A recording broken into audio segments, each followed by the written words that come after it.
Right. Look at the status of Umar bin Al Khattab رضی اللہ عنہ. لیکن کپڑا کیا پہن رہے ہیں؟ پیبند لگے ہوئے. ایک دفعہ جمعے کا خطبہ دینے کے لیے آئے اور خطبہ دینے میں دیر ہو گئی.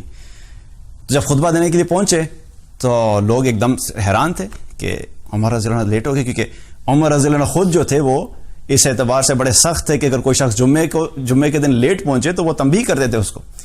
تو لیٹ ہو گئے ایک دن، تو جب پہنچے تو ممبر پر خطبہ دینے لگے تو لوگوں سے کہا کہ آج میں دیر سے پہنچا ہوں اور مجھے دیر اس وجہ سے ہو گئی کہ میرے پاس ایک ہی جوڑا ہے اور میں نے آج دھویا تھا اور اس کو خشک ہونے میں وقت لگ گیا، اس وجہ سے مجھے آج دیر ہو گئی.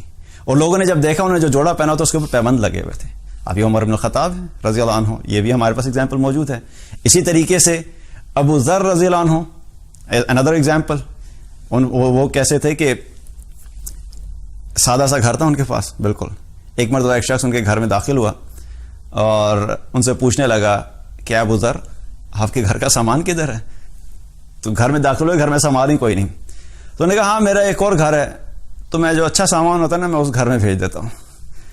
تو وہ سمجھ گیا. انہوں نے کہا کہ اچھا لیکن کچھ اس گھر میں بھی رکھ لیتے آپ، اس گھر کی میں بھی کوئی سامان رکھ لیتے. انہوں نے کہا میں اس گھر میں رکھ لیتا لیکن اس گھر کا مالک مجھے زیادہ عرصہ یہاں پہ رہنے نہیں دے گا، اس لیے میں رکھتا ہی کچھ نہیں.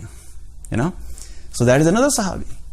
کیا ہے تو اس لیے فرق کیا ہے کہ ایک طرف ابو ذر کی ایگزامپل ہے، ایک طرف عمر بن الخطاب کی ایگزامپل ہے، ایک طرف ہمارے پاس عبداللہ بن عباس کی ایگزامپل ہے رضی اللہ عنہم اجمعین. اسی طریقے سے عبد الرحمن بن عوف رضی اللہ عنہ کی ایگزامپل. تو ہمارے پاس صحابہ کی زندگیوں میں بہت ڈائیورس ایگزامپلس ہیں لیکن ایک چیز بڑی کامن تھی. اب اس سے کیا پتہ لگتا ہے کہ آپ اچھا پہن بھی سکتے ہیں اور آپ اگر بالکل سادہ رہنا چاہیے سادہ بھی رہ سکتے ہیں، یہ آپ کی اپنی چوائس بھی ہے.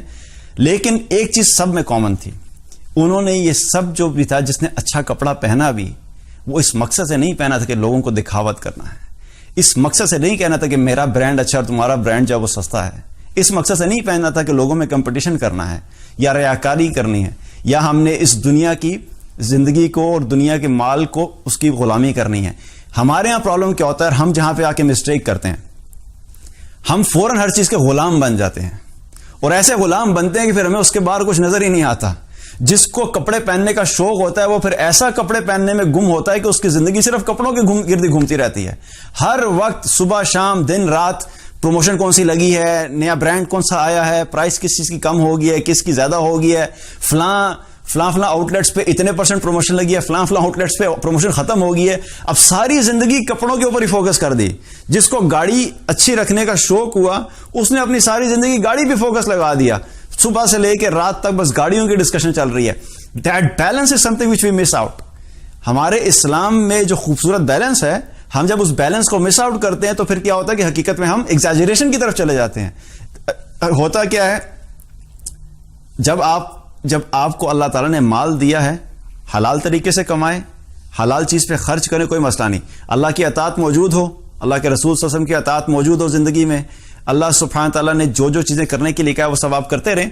ان کے ساتھ ساتھ آپ اچھا کھانا کھائیں، اچھا کپڑا پہنیں، اچھی گاڑی رکھیں، اچھا گھر رکھیں، ایبسولوٹلی نو پرابلم، آپ کریے. لیکن اپنی زندگی کو صرف اس پہ فوکس نہیں رکھنا. That's what prioritisation. ہم جب اپنی پرائرٹیز کو میس اپ کر دیتے ہیں نا، پھر ہمارے لیے زندگی بڑی مشکل ہو جاتی ہے.